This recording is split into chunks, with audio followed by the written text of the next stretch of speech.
ఏవండి భోంచేద్దాం రండి. రే చంటి నువ్వు కూడా. ఏంటి ఇది? అన్నం చేస్తానన్నావు? అన్నమీరా అది.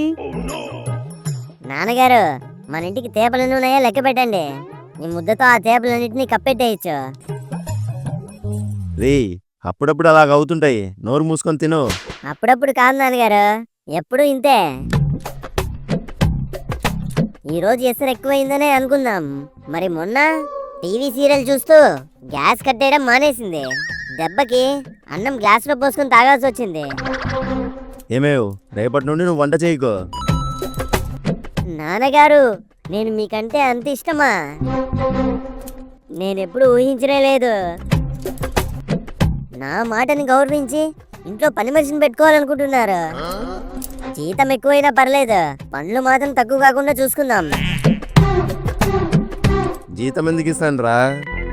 మీరు మరీ నాన్నగారు, జీతం లేకుండా ఎవరు పని చేస్తారు చెప్పండి? నువ్వు ఉన్నావుగా. ఏమేవ్, రేపటి నుండి నువ్వు వంట చేయకో. రోజు ఈడే మన ఇద్దరికి వన్ని వారుస్తాడు.